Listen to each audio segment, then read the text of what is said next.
Hey, listener. This is Shane from the RecLess podcast, and I'm excited to announce that this season of RecLess is brought to you by Civic Plus. For all of our park and rec pros out there, do you constantly feel like you're putting out fires? Dealing with registrations, facility bookings, team calendars? It's a non-stop juggling act, and all the admin work as well. It's keeping you from doing what really matters, serving your community. That's where Civic Plus comes in. Their comprehensive parks and recreation management solution streamlines everything from online registration to facility scheduling and payments. It's all in one place.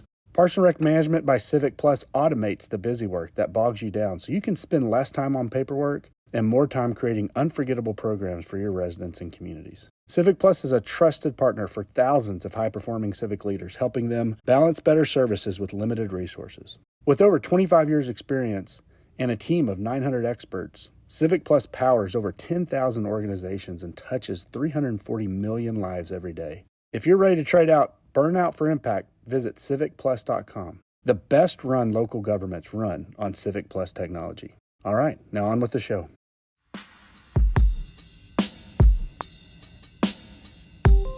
Welcome to Season 5 of RecLess, the podcast making you smarter and more knowledgeable about the field of parks and recreation.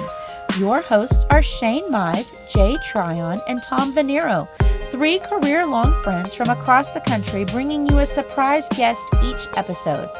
Listen in on a great conversation, maybe take some notes, and definitely enjoy a couple of laughs.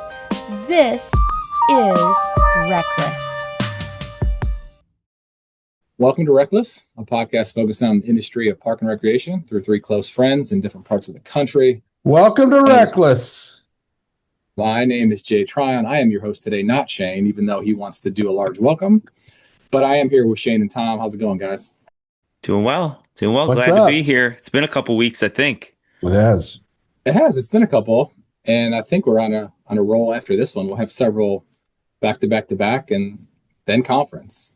It's actually, today is officially, I guess, 1 month out from when conference starts. And when this episode airs, it'll be about probably 2 weeks out. So really wanted to hone our entry question today for conference. Going to make it short and sweet because I really want to get to this guest. But, we've talked a lot about conference throughout other episodes. And I feel like no matter what time of the year, whether it's September or whether it's March, like some comment around conference comes up just because it is probably, in my opinion, like my favorite week of the year.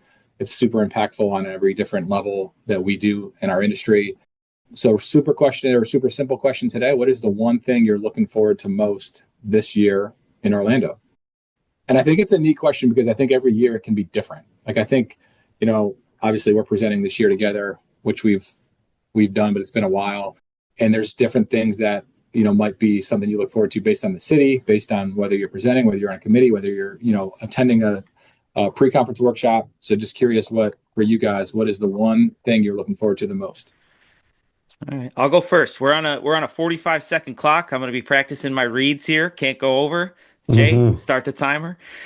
This is a special conference, I think, for me in the sense that obviously, I like going down to Orlando quite often. So I like that, right? That's a really cool aspect, despite how my wife feels about it.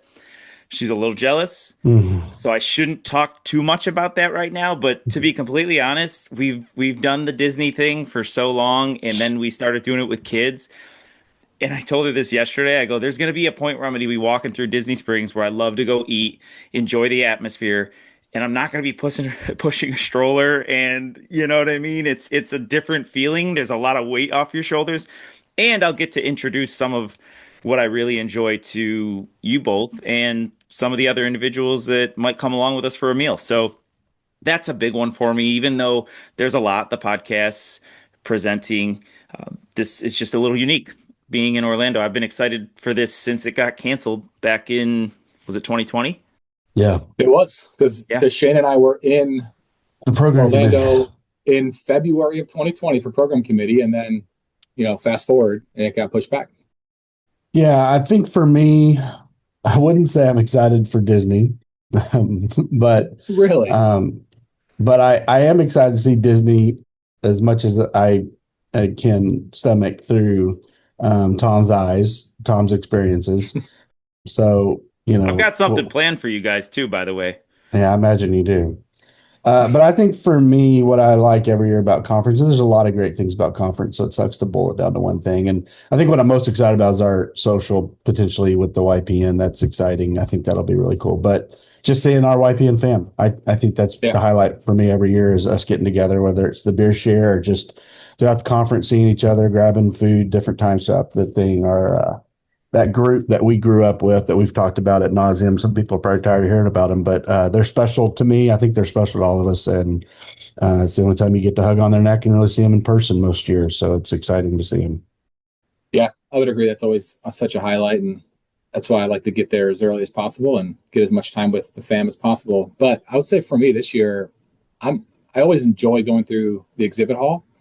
But with the amount of projects that we have going on here in Concord and all the bond projects, I have more need for new features and amenities. So kind of looking forward to diving into it through a different light, because there's been years where I walk through it and I don't have any intention or any ability or budget to say, hey, I want to buy this or I want to go with that. But this year's a little different. So we're really going to go through that with different eyes, and I'm excited for that.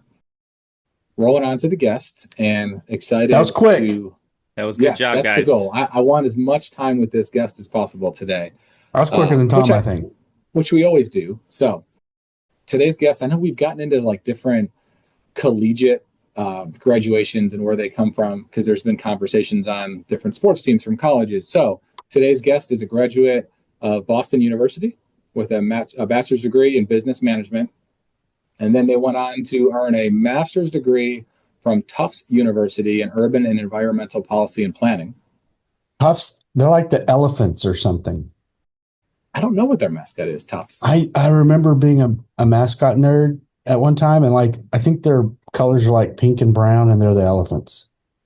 I can't wait to be wrong on this, but I know we got to get to the guest, but he said a mascot nerd. Have either of you, I just want to get this out there because I feel like it's a Parks and Rec rite of passage. Have either of you ever been a mascot?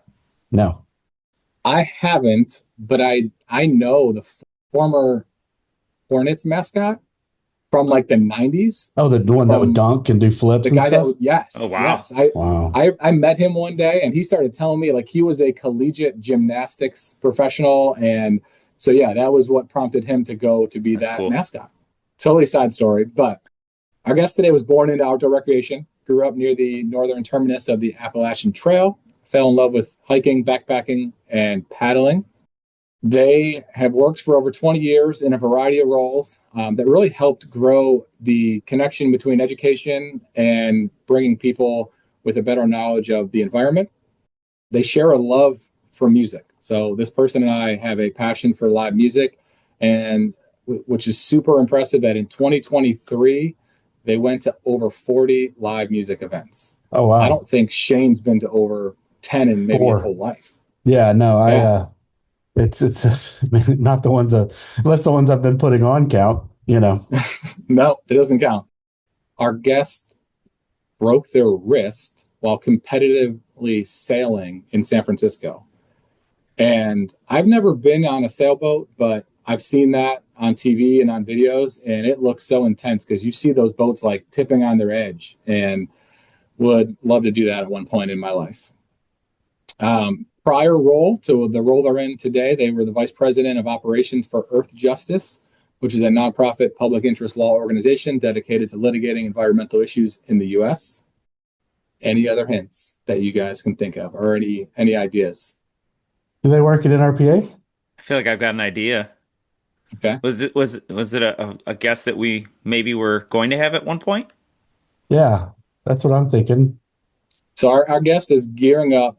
Well, what will possibly be the busiest week of their year next month. Oh, okay. Who's the president and CEO of the National Recreation and Parks Association. Please welcome Kristine Stratton. Oh, welcome. Yeah. Hi. Hey, Kristine. Hello. How's it going? I had an idea this was coming at some point. Well, I just want to I've been point out working that on I'm wearing my Orlando shirt. Look at that. nice. Love it. On brand. That's awesome. We always have some sort of conversation about t-shirts, and I love that the guest brought that up. I love it. Can I just say on behalf of other guests, I don't know if other people feel this way, but the weight Is The terrible. No, I'm waiting. just kidding. I was like trying to sort of, I'm so excited. I'm like, okay, let's start already. Well, and usually it's even longer. Much longer. I told Shane and Tom we're going to be very brief for our intro question. It usually can be 4 or 5 minutes longer than that. So I can only imagine if you think that wait was long, would it have normally been? I know. I think most people just fast forward to our podcast. I think that's what happened. Possibly. Yeah. I don't think so. I am thrilled to have you here with us today, Kristine. And as I mentioned in the intro, the annual conference just a few weeks away. Yeah. Very special week for us, and the impact that has on all of us as professionals is unique and different for everybody. Some people leave with energy because of learning about a program or connections they've made. Might be about vendors, relationships that are built. The three of us can attest to that, and we met probably 15 plus years ago through YPN, and obviously have formed this bond. And I'm just curious to you. I mean, what is a takeaway that you've had over the years with being involved with NRPA that you look back on and you just are thrilled that that's happened and look forward to this year? You were very kind and provided that prompt in advance. And I have to just tell you, there's so many things. I appreciated, Shane, your comment about it's hard to kind of boil it down.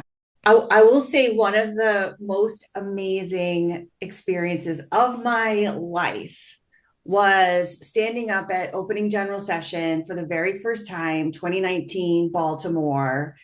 And it happened to be my birthday. And I shared that as part of my remarks. And the warmth of the response from that was like, okay, I'm with my people. Like, this is home. Yeah. This feels so good. And the thing that I love about conference, I always meet new people. I always have opportunities to connect with and learn from and just have a moment with new people, and seeing folks that I've connected with before. It's like a reunion. Being able to, Shane, what did you call it? What'd I do? Did I already do something wrong? Hang on their neck. Hug on their neck. Yeah. Yes, exactly. The opportunity to just be with people and get recharged. I walk through those halls on an absolute high from the connection with people. And I appreciated, I keep going back to you, Shane, like you've shared in the past, like you're more introverted or have social anxiety. I share that. You had Stacy Anaya on, and she talked about being an ENTJ. Well, I'm an INTJ, introvert. Yeah, I'm an INFJ, so we're close. Okay, well, yeah. Okay, so I think we've been in an elevator, you and I, and not spoken the whole time, and it was great. That was the best elevator ride I've ever had in my life.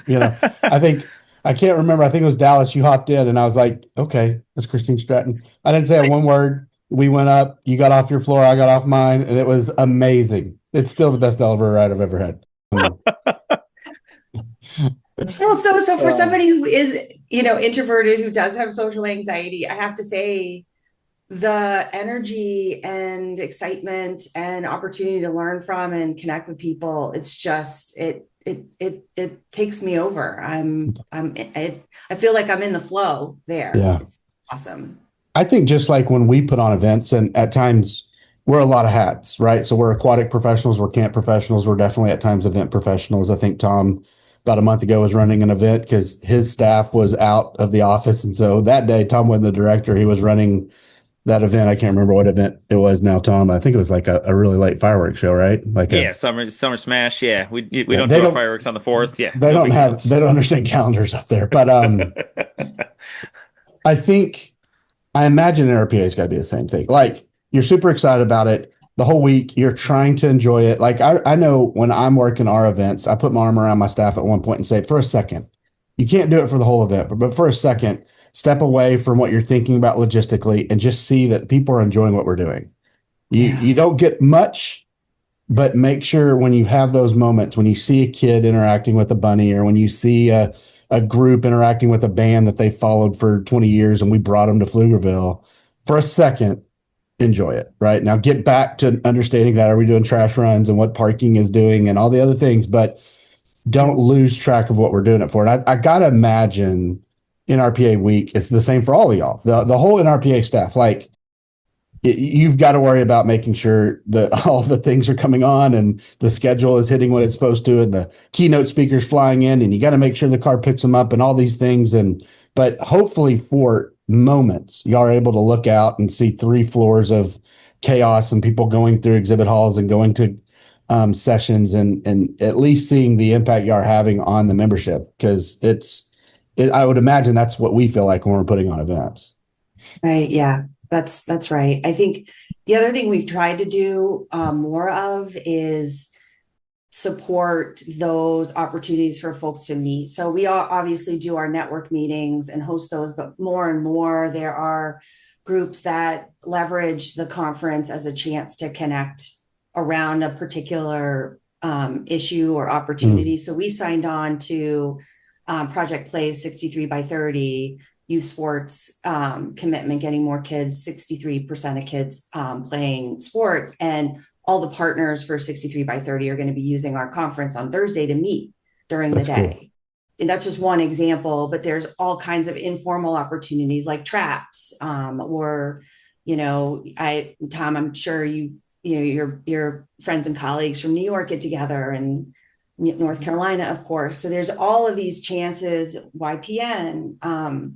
We've tried to think about how do we both program the heck out of the conference, because we have 259 sessions, 259 sessions, as program committee folks, it's just a lot of work that goes into making sure. And the number one reason people come is CEOs and education. So we try to make sure we're delivering on a really solid educational conference experience and creating those formal and informal opportunities for people to connect and strengthen the relationships that they've built in the past or that are new. So that's something I really love. Jay, you talked about you're going to be coming to conference really with an eye towards making some purchase decisions, maybe, or at least looking and seeing what's out there. Our exhibit sales team and partners are phenomenal, and they've really kicked butt in recent years to grow and really recover from pandemic. Of course, we had to cancel Orlando, so it's great to be coming back, rebuilding over Nashville, Phoenix, Dallas, Atlanta. We will have, we're going to be filling up 367,000 square feet of exhibit floor. That's amazing. Right? Wow. With 529 exhibitors. So this year is going to be a prime year for coming and seeing what's out there, seeing product innovations, just walking the exhibit floor and kind of marveling over all of what's out there. Yeah, I have so many questions for you, Kristine. By the way, I don't think that we're going to have nearly enough time. We're going to have to let Jay get off, and we're just going to keep going. Exhibit. I'm flexible on the back end. Let's do it. Jay, go ahead and hop off now. Yeah, we're good. We're good. Go to your little bit opening or whatever. We don't need you. I just need to make a quick comment before a question on the exhibit hall. I'm one of the individuals who tries to break away from. So I'm in the middle of that whole introvert, and I tell Shane and Jay this all the time. By the end of the week, I'm I'm drained, right, from the amount of interactions and exchanges. But at the beginning, obviously, your energy is the highest level, and I'm one of those individuals who try to break off from. It's almost to the point where, like, I'll run into Jay or Shane or someone else in the exhibit hall, and I'll be like, hey, this is great, but 15, 20 minutes, I don't have that right now because there's 500 plus exhibitors, and I'm trying to do my best. Yeah, you skip over some babies, here and there. Hugging, whatever it is. She's a politician. So I just want to say for anybody out there, that 500 plus number, if you're trying to get to all of those or as many as you can, that is a challenge. That is a tall task. So you got to dedicate that time. Totally. And use the app, because all that info is on the app. And we do try to strategically organize the exhibit hall, of course, and make it flow in a way that makes sense to people. But there's lots of folks spread across the whole space. So we do have dedicated exhibit floor hours for a reason. We don't want folks to feel like I'm missing out on an ed session and that's why I came. Go, absorb it all. I tend to wait until day 2 to go to the exhibit hall, because that first mad rush, It's wild. that for me, for my little, introvert, that's a lot. So And people go in there to get their social tickets the day one, and Oh my there's just a lot of gosh. giveaways The day one that don't giveaways, happen. everything. Yeah. So totally. Yeah. And then you've got to time it, and it's a pretty wild experience, the exhibit hall. It is. Yeah, I agree. You do have to be strategic for sure. I agree with Tom. I got a ton of questions. I'm trying to think in my head, what questions would people that listen to this want to know too? Let me get to my actual question. That was Oh, just a come comment. on. All right, Okay. I didn't ask a question. Number 2. My actual question has to do with exactly some of the things that go through my mind when I go to a conference, and maybe set that up with kind of Shane was going in that direction, but he went in a different direction. When we run events, as maybe a director, we're there, we're present, and Shane and we've had a conversation about our role at an event, and we're talking to individuals, and so with that, a lot of the time comes this people who come that they want to talk to you, and they say, "Hey, you guys did a great job," and 99.9% of it is being overseen and planned by whoever the event coordinators are, and so we pass that on, and to an extent, I'm there enjoying the event. And maybe, just maybe, there's something that pops up that's a major issue that may need my attention, right? But otherwise, it's pretty much, it's there, and everybody put in so much work. So I guess that's my question. I feel like people might want to know that I do. What's the typical week look like for Kristine Stratton? You have a team that are just working crazy, right? Like I've talked to a bunch of them about what it's like and their commitment and how the day ends, and then that week ends, and you have kind of the NRPA team social and gathering, which has to be one of the most rewarding times of the entire event, I'm sure, to let loose a little bit. But what's that week like for you? Outside of, I think, talking to 1 million people, I would assume that's a big chunk of it. And has there been maybe something you can share with our audience? One aspect that hasn't gone right that you were brought in on, if you're willing to share. It was like, oh, hey, Kristine, there's a fire. We need you to help us put this out. That probably the majority of attendees would have no idea about. Yeah. I'm not sure I should answer that question really truthfully. So that there were a lot of parts to your question, Tom, as I'm not surprised. I do. Yeah.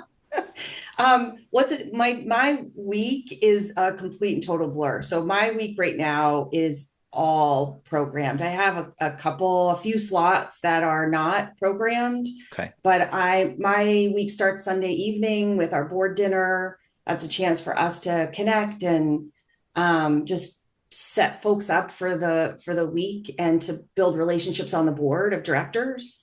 And then we flow into our board meeting on Monday, a joint luncheon and meeting with our business council. Then, of course, there's sometimes workshops or meetings that are happening, like there's Capra meeting happening that I will dip in and out of. And there's we host a chairs reception as a thank you to our lead volunteers and partners and donors and so forth. And then there's the local host committee reception.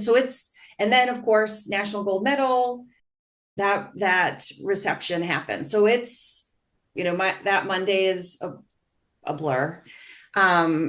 Tuesday kicks off with day 1 kicks off with opening general session. And then we just from there roll right into go mode. I have network meeting appearances. For me, just to put it under an umbrella, it is the best chance for me to hear from our membership. So how's your NRPA member experience? What are we doing right? What could we do better? Well, if we could do something differently, what would that look like? And one of the things I've enjoyed about your podcast is you often will say, well, I wish NRPA could do this or that. So that information gathering, I look at it as a sort of 9,000 plus person focus group for me to connect to. And well, your Tuesday just got busier because now you got to come to our social and get your shirt. So add that to your busy Tuesday. It's incredible. Yeah. So it's great. I mean, that's it's just go. A lot of what I would call peopling. Yeah. Yeah. It's just being everywhere, and Yeah. we always talk about how our schedules at that it's hard. It's a tough schedule. You know what I mean? We're trying to fit everything in. I can only imagine what Christine's Yeah. is now. I feel Yeah. terrible complaining. I know. Oh no, don't. I mean, it's a joy. It's a total joy. And the other amazing thing about it is we have our ambassadors, which are our former presidents and chairs of the board. We gather together. USTA is hosting us this year for this lovely luncheon. That's going to be amazing. That's I cool. always look forward to EMS's luncheon. There's a million things that happen during the course of the week, and every single one is meaningful. The things that go wrong are the things that we really don't want you to know about. And if you do Right. know about them, chances are it's like somebody didn't really honor the code of conduct and it created an issue, and we dealt with it. The behind the scenes stuff, like something that happened last year, the person we had hired on contract to manage move out with our exhibit hall had an emergency and had to leave. So Mm. we ended up flying in our conference director's husband, who does that work professionally, who happened to be free, who Wow. came in, flew in. Travis is his name. He came in, saved the day, and we had a successful exhibit hall move out. But that's the sort of thing, like, our conference planning team is absolutely phenomenal, and they've done a lot of continuing education to prepare for and respond to the unforeseen. So we've got backup plans and backup plans. I love that you mentioned the exhibit hall. And we talked about it a little earlier. I don't think people realize not only is that a great revenue stream back for our membership, right? The vendors want to be exposed to us as attendees, and obviously, from Jay's perspective, attendees want to be exposed to the greatest and latest. But it also has a huge impact on conference selection. People talk all the time like, "Oh, why can't we be at this town? Why can't we go to?" I'd love to see the conference go to Galveston or whatever it is, some town that they love, and really, I think it's important for the people listening to understand that NRPA can only be hosted in about 18 to 20 cities because they're the only cities or so that have an exhibit hall big enough. Now, that was when I was on program committee. That was a couple years ago. Maybe cities have grown more of their capacity, but that's one of the things y'all look for. But also hotels and a couple other things, airports and a couple other things. But when we're talking about how you select a conference, I would love to get the back end of that because I think people would be very interested in all the things that go into that. So when we were regrouping after the pandemic, we were obviously locked in through, I want to say, I can't remember if we were I think we were locked in through Atlanta. And so the team was looking at, obviously Orlando got moved. So that was easy. But we were then planning out 26 through 30. Rather than doing one by one, they looked at, okay, can we cluster this and do, 3 or 4 years all at once and pick these cities? And to do that, they did an analysis of all the cities across the country that meet minimum fit requirements. So I mentioned, the hundreds of thousands of square feet we need.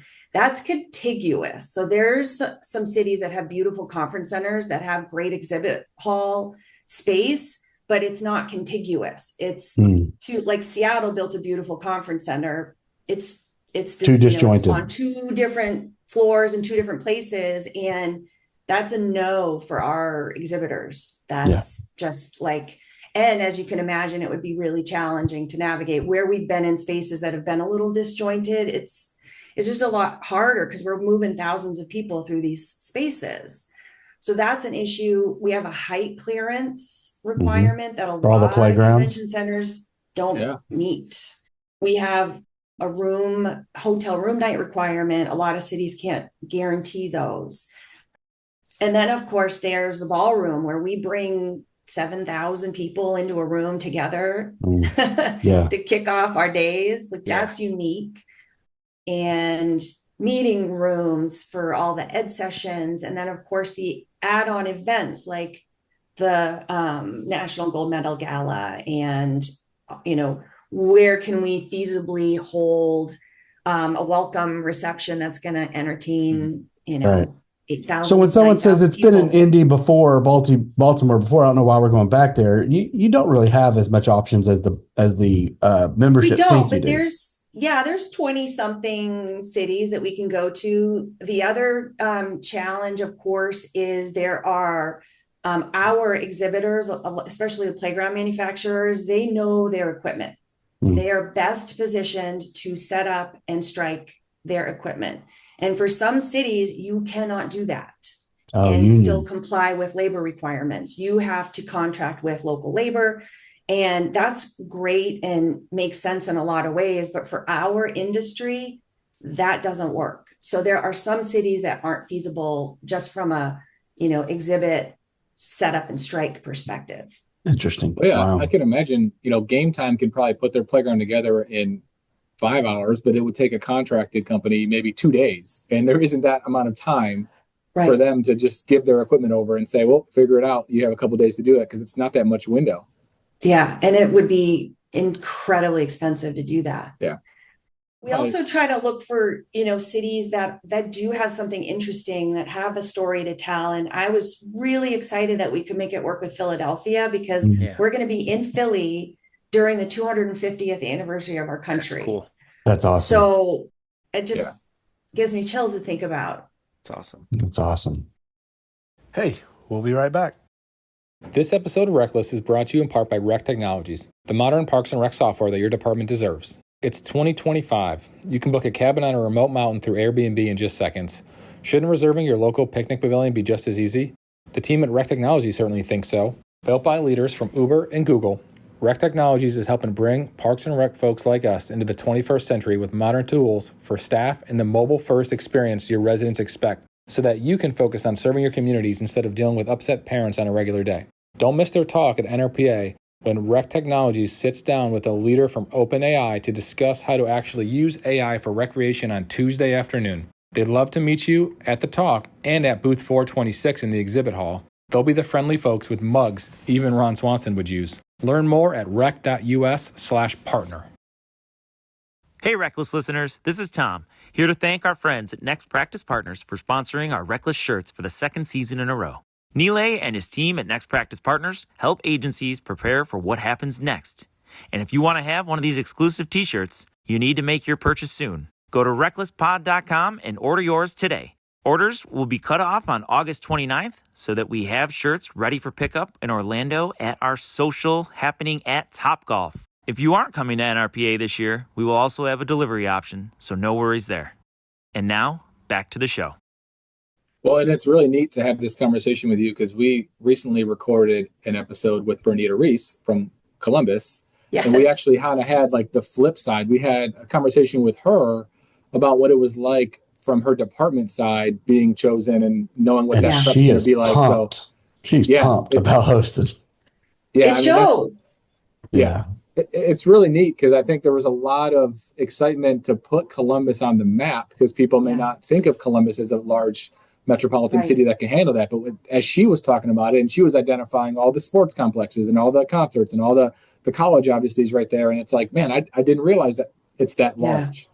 Yeah. So that's neat. The other thing that stood out with Columbus's application was the partnership between the city and the county to create connective trail systems, like that sort of regional planning and integration that they can showcase, especially for, our folks. Oftentimes, I think we get slotted in, oh, you're only about rec. You're not about parks and more the conservation, sort of, larger land management issues. And I think Columbus has a really interesting, unique story to tell because they did take that approach to look more holistically at the county level. Where are those connective corridors? How can we create an experience that stretches the recreational opportunities for folks that live there? So that'll be really fun to showcase when we are there in 2028. Yeah, Bernita had so much to say about Columbus too, and I loved how she was so proud of it, and Columbus, right? Like it's us, and what are you all missing? You're missing us, right? And from a perspective of, and I know Columbus and Philly aren't maybe necessarily considered the Northeast, I guess, to maybe what some of the people up there really feel is the Northeast, but from Yeah. someone in my perspective, it's that's really exciting too. You're hitting a location that's it's in this central area that It's a maybe flyover hasn't. city for a lot of people. Yeah. Correct, right. And, Mhm. and so, you're hopefully you're going to see a lot of individuals that could make that 4, 5, 6 hour drive from those other states that are in the Yeah. area that would really never have an opportunity probably to host the national conference. So that's a really exciting part about having it in, again, from my perspective, someone in this Yeah. part of the country having it in Philly and Columbus in. And that's why we try to move it. Like we Hmm. do Yeah. try to spread it out geographically so that we can reach folks that otherwise wouldn't normally, Yeah. be able to attend a conference. It is drivable for a meaningful constituency. That's an important So, consideration. I think when you look at that too, when you look at like where it's going to be in proximity to all the other areas nearby, you said so many different factors that come into play, but then of course the social factor of it, right? And so I Yeah. need to go there with Orlando real quick. If I run out of time here and I don't ask these questions, then I'm going to regret it. So okay, so you have these opportunities, and Orlando's crazy, right? It's a different beast of a city. It's not, I don't believe it's the typical type of city, right? There's so many different pockets of the city of Orlando, of course, you know what I mean, being that Disney and Universal, they have their own little worlds almost, right? It's especially Disney. You've got SeaWorld, there's all these other different opportunities. What was the process like? And I gave Michael Biedenstein a little bit of a hard time because when we were in Anaheim, the opening reception was in Disneyland. Disneyland and Disney World, different places.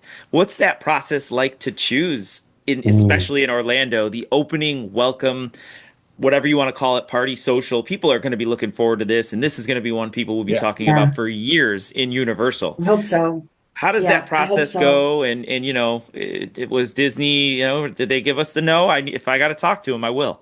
Tom needs to know. I appreciate that. Well, we are, you may know, we had a partnership for many years with Disney, Meet Me at the Park, and it was a really wonderful partnership. They were super generous, and then they went through a number of leadership transitions as a company, and so they sort of made other choices for a period of time, and we did look at Disney as an option for hosting. We looked at a number of different locations. I think our conference planning team, our sort of site visit team, they really do a rigorous job touring different places and trying to imagine the experience of our attendees in that space. And will it foster both joy, but also enable connection and for folks to sort of kind of choose their own adventure. So like being at the aquarium last year, I thought was really great because you could follow these paths and see the different tanks, and there were little enclaves where you could have a conversation, and then there was sort of the big open space where it was a lot of big group dynamic and energy. So we definitely want to have experiences that appeal to folks, regardless of what they're looking for in terms of a event experience. So some people are going to want to go head straight for the bar and use their free drink ticket, and some Hmm. folks are going to want to learn or grow or stretch themselves in terms of trying to discover something new and unexpected. Some folks just want to yuck it up with their friends, and like all of those choices are completely valid. So the that welcome event, that opening reception needs to factor in so many different personalities and so many different expectations, right? So it is hard, I will say, and I give a lot of kudos to our team and our the support we get from our local host committee to choose really solid and different experience each year. So Yeah, I hope that Islands of Adventure are gonna that as a place is that's gonna provide people with the experience that they're looking for. They can ride the rides if they want to have that experience. They can just kind of wander and watch. They can just find a spot to sit and chat. Like it should really check most, if not all, of the boxes, I think. It's exciting. I thought Atlanta did it well. I thought y'all really got it right in Atlanta. I thought Atlanta was a really great conference.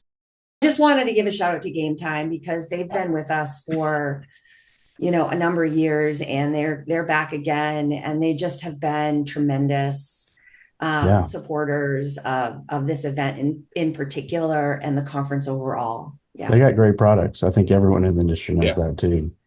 As we continue to pull back the curtain a little bit, I think, Jay, were you on the program committee when Dr. Carla Henderson was there from North Carolina State? Or was she off by then? She was off when I started. She wrote an I op-ed. I think she's been emeritus status at North Carolina State for at least 10 years now, but she was on program committee at one time. She wrote an op-ed at one point. It talked about NRPA's really tough mission of having to serve two masters, in the sense that you're a professional development association. You're also caring about the advocacy of the industry. I imagine it doesn't take you very long when you're in your role to realize we're probably different than the Auto Mechanics Association and the Orthodontist Association. I'm sure both of them also care about professional development. I'm sure both of them also care about advocacy and all the other association membership models. We talked to Haley a little bit when she was on about, you don't realize how many associations there are aiding that industry, whatever it is, whether it's Ticket Takers of America or, whatever it is. But you really have to strike this balance. And I see that you bring on people like our dear friend, Michael Beanstein, who we freaking love and adore. And y'all post jobs where professionals, people that are practitioners, see it and can apply. And I think probably in the membership section of an RPA, that makes a lot of sense, right? You want a Haley and a Michael working together, association member and a former practitioner. Probably doesn't make as much sense maybe in the sponsorship side. You probably want really sponsorship professionals going out and finding sponsorship dollars or whatever. But how do you strike that balance from the leader's perspective at times there are 7,000 people come to the conference, and a lot of them care just about being developed professionally. But there are also 7,000, there's probably 53,000 people not going to conference that aren't getting developed professionally, that have to have the industry advocated for so they can continue to do their job as a practitioner. And maybe they go to a state conference or they don't get CEUs at all, and they don't even care about professional development. They care about the advocacy. And there's some people that don't even care about advocacy, but they have their CPRPE or CPRE, and that's what they care about. They're trying to get that CEU, and you have to try to somehow please both and find this balance. What's that like? To layer on to what you just described, we are a 501c3, which is different from a C6, right? Sure. A C6 is a trade association. So we are a C3. We were founded in 1965. So this is our 60th anniversary by the merging of 5 different organizations that each brought a different perspective on Parks and Recreation. And the mission that we were founded with is to enhance quality of life for all people. I'm excerpting. Yeah. So what does that mean? Enhance quality of life for all people. The belief of those 5 groups that joined together was that the best way to enhance quality of life for all people, the most effective and impactful way to do that, is through the field of Parks and Recreation. So when I first started, I read our kind of history book, and then went and nerded out quite a bit on the origin story of the groups that founded us. And what really motivated me to think about our duty is work that happened in the 1920s under Calvin Coolidge's presidency. And in the 1920s, they formed an outdoor recreation commission. 1924, that was launched, and it was a multi-year look at the state of public health, our modern way of describing it. But what they were looking at is okay, we've had this industrial revolution. There's this emergence of city centers. There are even some park departments that already existed by then, many. As early as the 1800s, like Indianapolis, it was, I think, the first. So they looked at, okay, what does this mean? And what should this look like? And what all of that work did, which our founding leaders invested in and shaped, was the conclusion that the president of the country declared that this is a community duty, providing opportunities for recreation, outdoor recreation, ways of sort of connecting with what our basic human needs for health and well-being is a community duty. And oh, by the way, it's not just a community duty, but it requires professional management.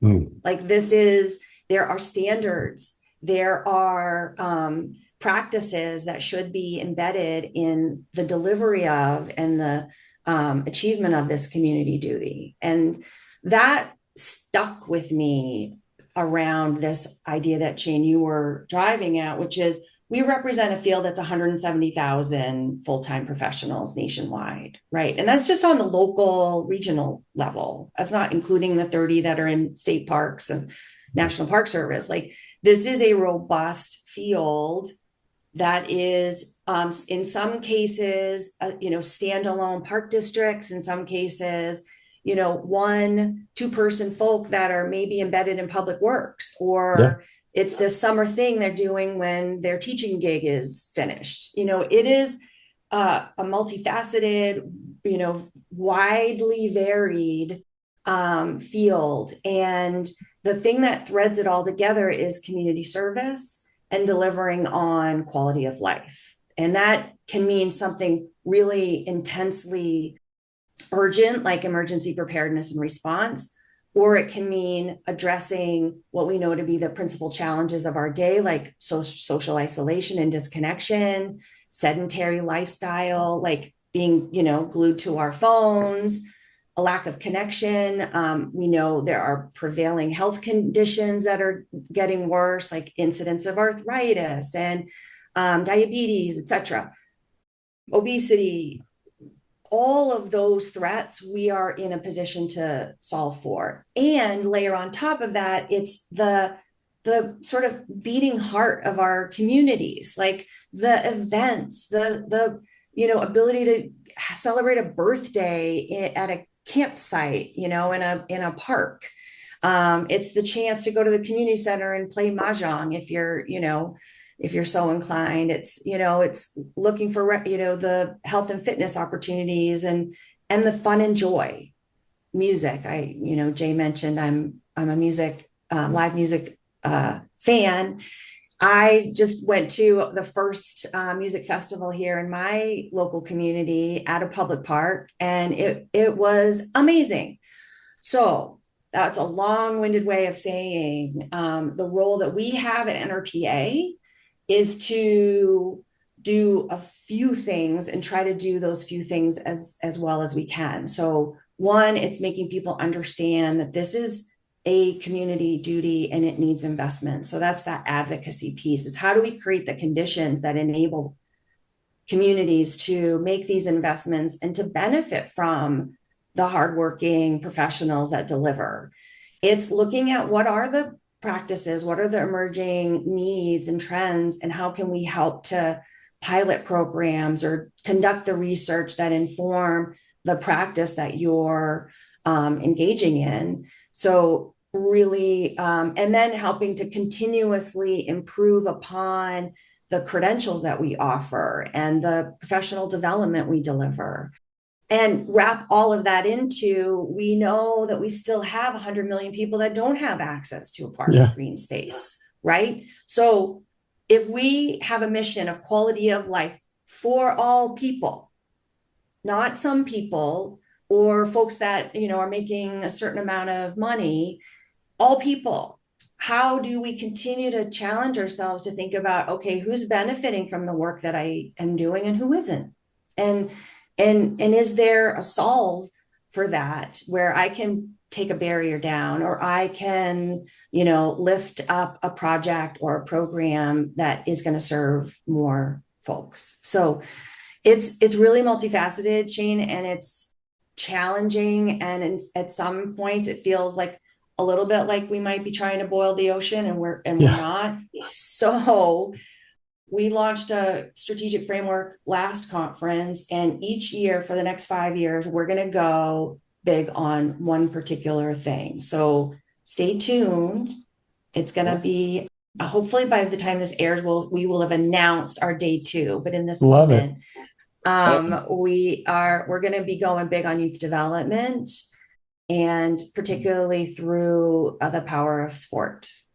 So, guys, Kristine basically said she has an easy job and she's probably overpaid. Like, there's really not a lot they're working on or anything like that. It's pretty simple. She's certainly has done that's a lot. I'm going off on a little bit. No, I think it's important for the membership to hear everything. And the history behind it all, which, how many percentage of individuals who do what we do have no clue, right? And you just enlightened me, so I appreciate it. Our resource librarian, who is amazing, Karen Carter, she's been in the spirit of celebrating our 60th, and next year, the 100th anniversary of one of our founding organizations' original tax filing, original incorporation date, which was 1926. She's been building out a history timeline, and I'm really excited about being in Philly and showcasing a look back on the rich, incredible history of this field, NRPA, our founding orgs. So that's a little project that's underway, and I'm hoping that other folks can be enlightened about the depth and breadth of what we do. Yeah, it's important. It's important to know where you come from too, and I think that people would think about that all the time with their families, but they don't necessarily think about that with their job. And just shout out what you just said about Karen. Court Jones shared a little bit about that with one of the committees that Jay and I are a part of. So shout out to Court, your team, your marketing team, your team that does all of this behind the scenes to promote and advocate as part of Shane's question. They're phenomenal. And just so you know, we have Park and Rec folks in almost all of our departments. So in communications, Kara Myers came from, granted on the communications marketing side, but we've got, folks who came from the field sprinkled across the organization. And you value that in some way, right? So you get that perspective in the room. Yeah. So you don't lose track of, because sometimes you can probably feel like you're pretty far away from some of these practitioners as well if you don't have those people. Yeah. And to add to Tom's comment, like, we've all interacted with so many different NRPA staff throughout the years, and everyone has been incredible. I mean, we've all known Haley except for Biedenstein. I mean, we've all, like Julie Boland, when I was with the Capra Commission, Jennifer is incredible. I mean, your team is just top notch, and all the interactions we've always had with everybody is fantastic. Whether it's court, whether it's communications, whether it's marketing, whether it's education, everyone's fantastic. Jay, we met Dr. Garrett. In Massachusetts. Tom didn't. He was late. He was getting his makeup or something. But the rest of us, we got to meet him at a social. He was super. He was newer too. I think he was just trying to kind of do what you probably did year one, which is kind of soak it in. And it was really great to talk to. He's amazing. Garrett Warfield, he is our Chief Research and Impact Officer, and he came to us from a 10-year stint on workforce development organization. So he's bringing, one of the things that he's really pushing us to think differently about is, how do we support a year in the life of a Park and Rec professional in terms of what they need? What are those critical milestones, and how can we better knit together our offerings in a way that is going to support you when you go to your council for a budget approval, or when you're planning out your whatever it may be. So I appreciate having some continuity and longevity is really important, and it's nice to get a fresh infusion of perspective into the organization because it helps you think more creatively, I think. Yeah, I was in hair, not makeup, first of all. And I did get to meet Garrett, so we got to have a Did you? conversation, just him and I. I'm glad. Okay. I'm glad. Well, I want to tie back to the last question that Shane asked, and you got down into the mission of it, and we constantly are talking about the impact that we make as professionals, and a lot of times it's either with current staff or sometimes with our residents to kind of share what we do. I'm sure in the travels that you've had, you're visiting state conferences regularly, and you're talking to different communities. Is there an interaction that you've had with a department that just really hit you hard when you've heard an impact story that you've been able to learn about through the parks and rec field that we're doing? Oh my gosh. Yeah, there's so many. Maybe everywhere you go. Yeah. Oh my I know gosh, it's there's hard. It's like so picking many. a favorite child, Jay. Come on. That's me. It's Jay. hard. I'll And maybe it's I'll not a point to- specific, but like a theme. I mean, is there like a theme of Well, what yeah, has been... I mean, so one of the first trips I took, well, it was right after Baltimore. I went with the team to Elizabethton, Tennessee, and we had just launched a program. We got some grant funding from the Office of Juvenile Justice and Delinquency Prevention, which is a Department of Justice program, and it's all about how can we create interventions in the development of youth that enable them to step onto and stay onto a path of positive development and achievement, and not fall off of that path and end up, making other choices.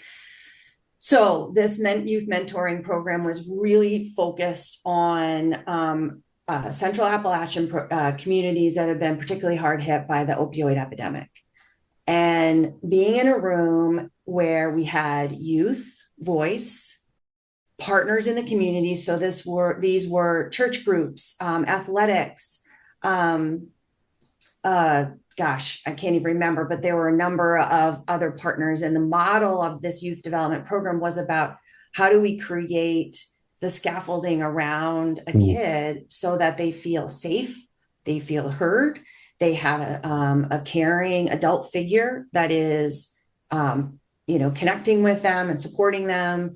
That experience, and it's, these are not huge grants. These are modest grants, and these are not well-funded agencies that we were initially investing in. But just that leg up around how do we think differently about how we're mentoring our kids and using a trauma-informed care lens, for example, that was really moving for me, because the difference that it was making for the kids in the room and hearing straight from their own voices about the difference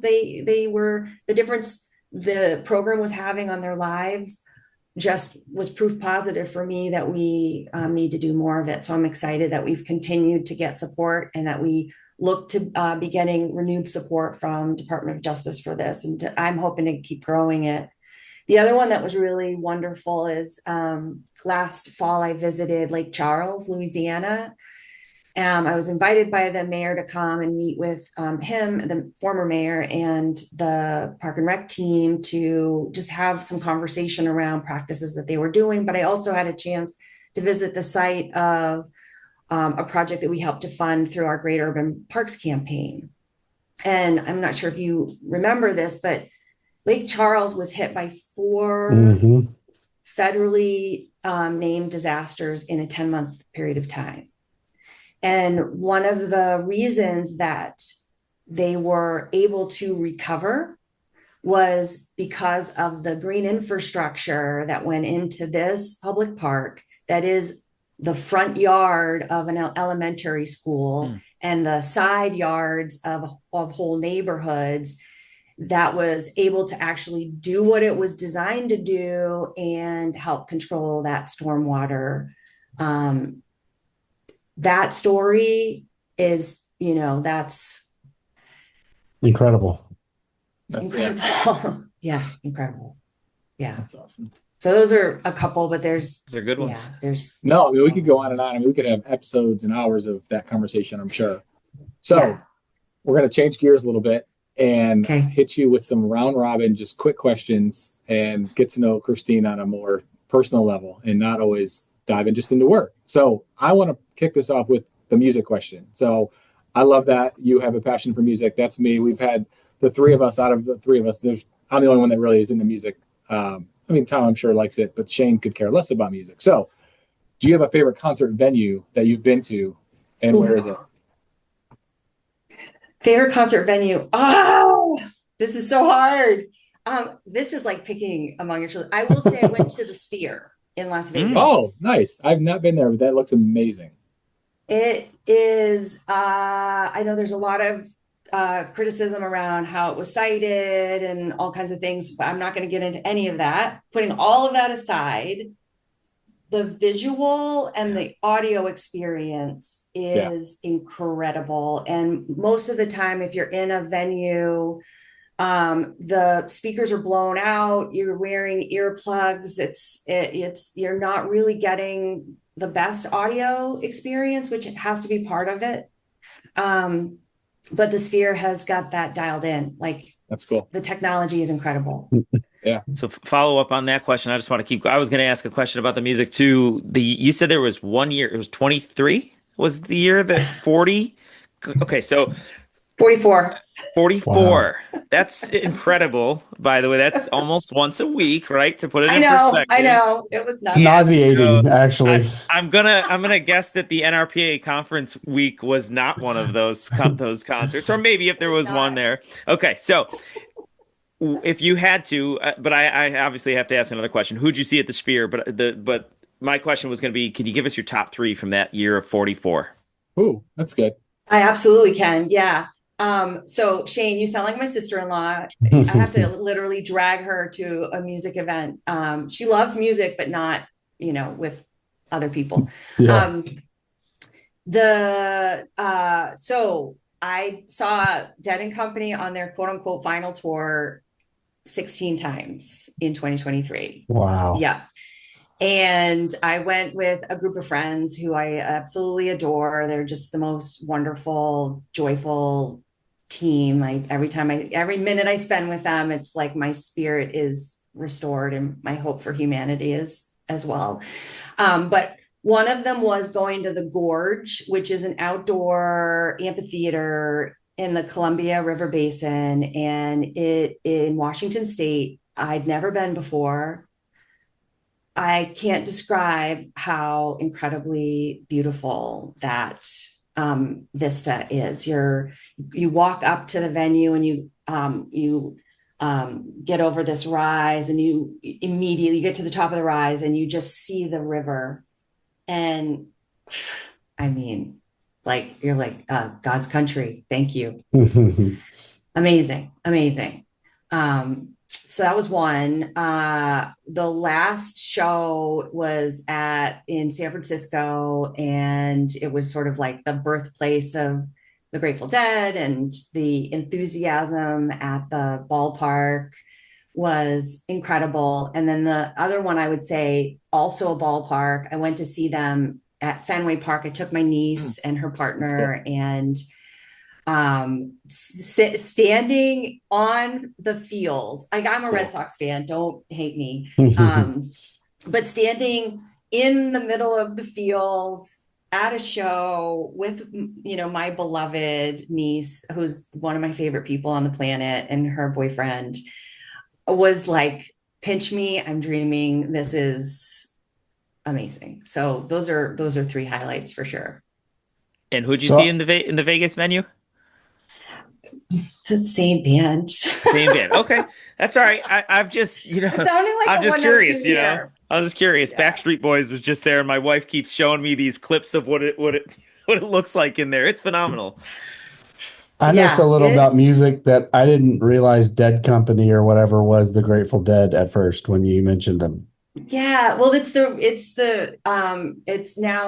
was three of the surviving members. Now it's two of the surviving members. The drummer is still thankfully with us, but was having some back issues. So, okay.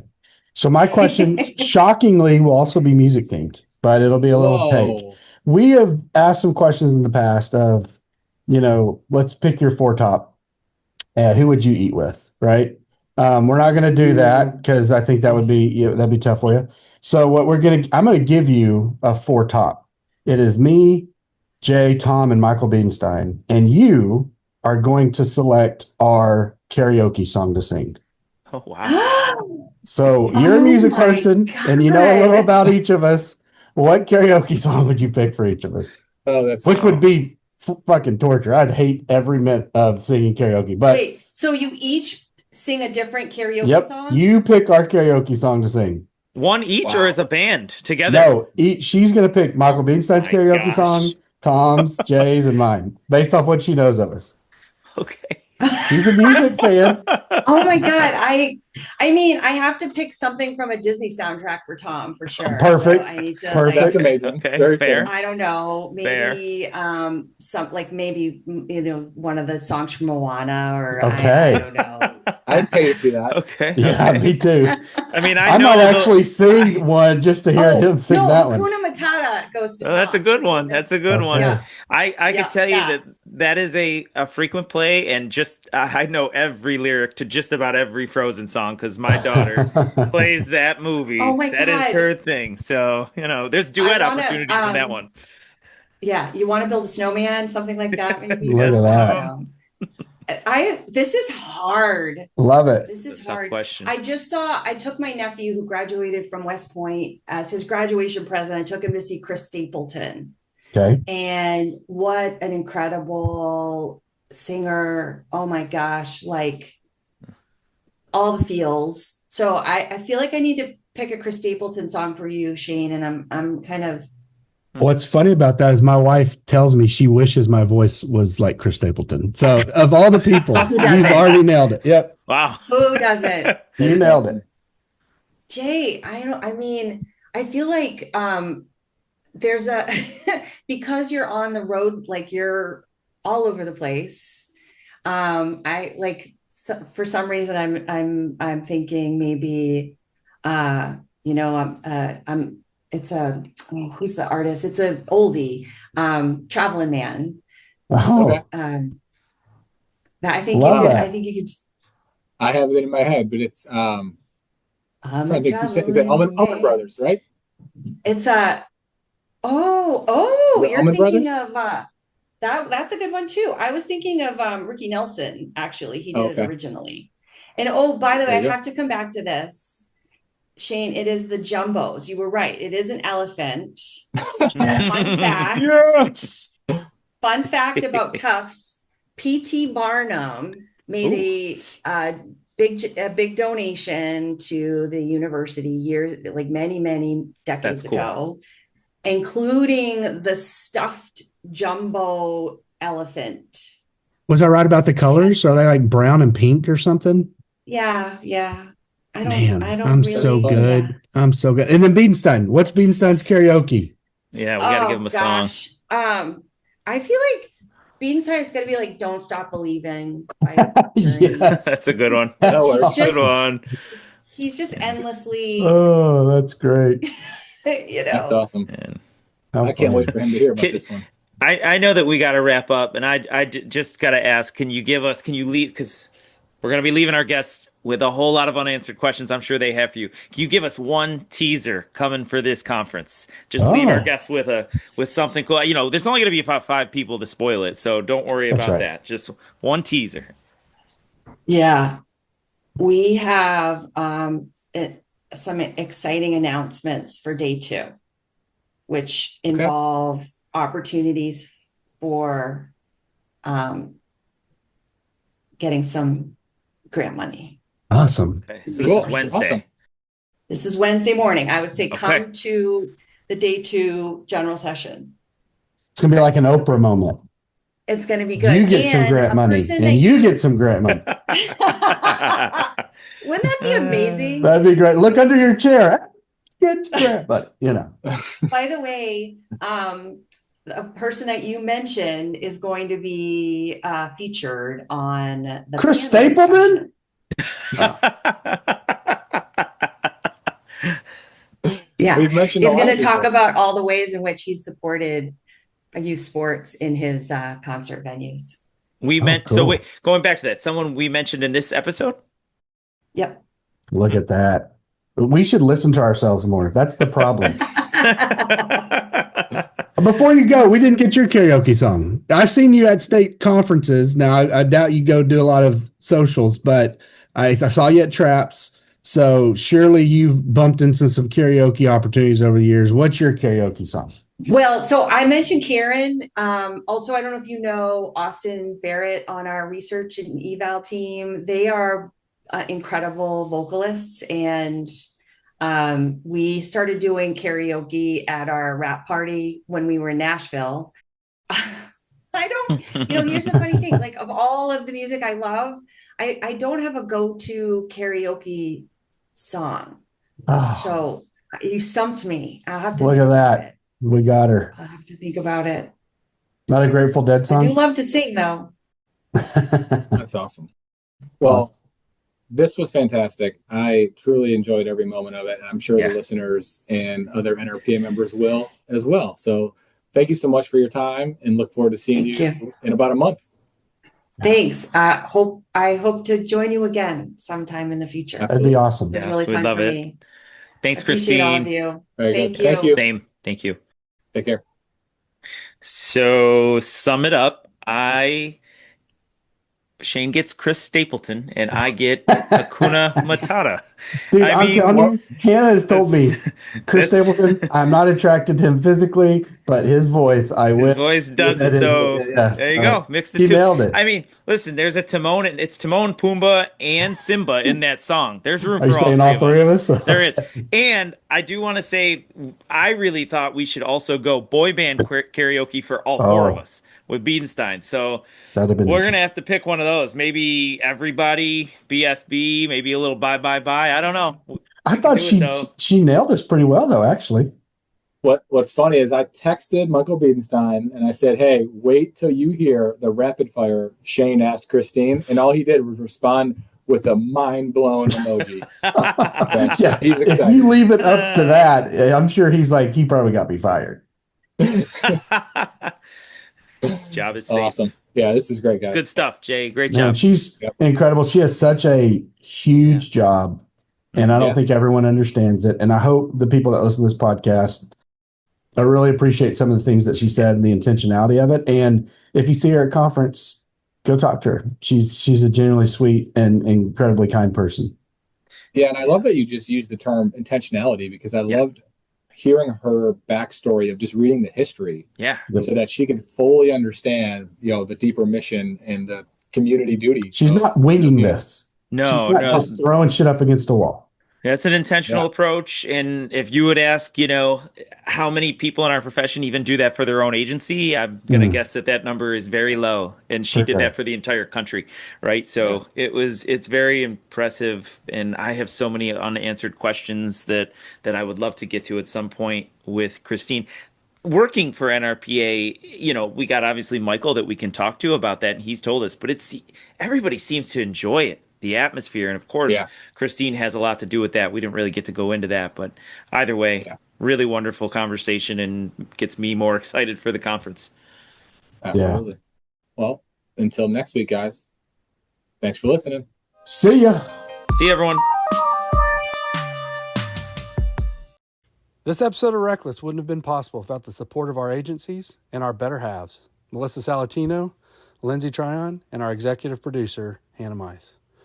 We also want to thank our director of hashtags and swag, Rooney Taylor, and our team of junior producers, Luke, James, Elizabeth, Grant, and Harper. Stay up to date on all things RecLess by following all of our social media and like and subscribe wherever you get your podcast to ensure you don't miss an episode. See you next time on RecLess.